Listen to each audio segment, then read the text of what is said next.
KSRTCയിലെ UDF അനുകൂല സംഘടനകൾ പണിമുടക്കുന്നു. ഫെബ്രുവരി 4-നാണ് പണിമുടക്ക്. ഇതിന്റെ പ്രചരണാർത്ഥം TDF കൊല്ലം ജില്ലാ കമ്മിറ്റി പണിമുടക്ക് സന്ദേശ ജാഥ നടത്തി. KSRTCയെയും KSRTC ജീവനക്കാരെയും ഉന്മൂലനം ചെയ്യാനാണ് ഇടതുഭരണം ശ്രമിക്കുന്നതെന്ന് ആരോപിച്ചാണ് ഫെബ്രുവരി 4-ന് UDF അനുകൂല സംഘടനകൾ KSRTCയിൽ പണിമുടക്കുന്നത്. പണിമുടക്കിന്റെ പ്രചരണാർത്ഥം TDF കൊല്ലം ജില്ലാ കമ്മിറ്റിയുടെ നേതൃത്വത്തിൽ പണിമുടക്ക് സന്ദേശ ജാഥ നടത്തി.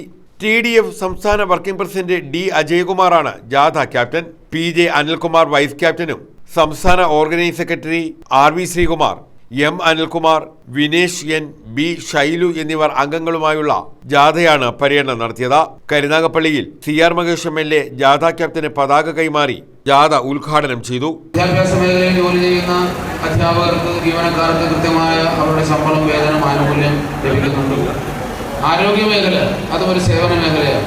അവിടെ ജോലി ചെയ്യുന്ന ആളുകൾക്കെല്ലാം കൃത്യമായ വേതനവും ശമ്പളവും ആനുകൂല്യങ്ങളെല്ലാം ലഭിക്കുന്നുണ്ട്. ഈ രണ്ട് മേഖലയും ചെയ്യുന്നത് പോലെ അല്ലെങ്കിൽ അതിനേക്കാൾ അപ്പുറത്ത് ഒരു മനുഷ്യന്റെ സഞ്ചാര സ്വാതന്ത്ര്യത്തിനു വേണ്ടി പ്രവർത്തിക്കുന്ന, രാവും പകലും പ്രവർത്തിക്കുന്ന, നിരത്തിലിറങ്ങി ശരീരം മുഷിഞ്ഞ് പ്രവർത്തിക്കുന്ന, വിയർത്ത് പണിയെടുക്കുന്ന ഈ KSRTCയിലെ ജീവനക്കാർ അനുഭവിക്കുന്ന നരകയാതനകൾ, ബുദ്ധിമുട്ടുകൾ, പ്രയാസങ്ങൾ, കഷ്ടപ്പാടുകൾ നിരവധി തവണ ആവർത്തിച്ച് പറഞ്ഞിട്ടും നേതാക്കന്മാർ, CMNs അടക്കമുള്ള ആളുകൾ നിയമസഭയിൽ എത്താവുന്ന സന്ദർഭങ്ങളിലൊക്കെ പറഞ്ഞിട്ടും കണ്ണു തുറക്കാത്ത യൂണിറ്റ് പ്രസിഡന്റ് S. സഹീദ് അധ്യക്ഷത വഹിച്ചു. AP. സുനിൽ മുഖ്യപ്രഭാഷണം നടത്തി. H. Shihabuddin, Aji Sooranad, B. Pradeep Kumar, S. Raj, SBG, R. Satheesan തുടങ്ങിയവർ പങ്കെടുത്തു.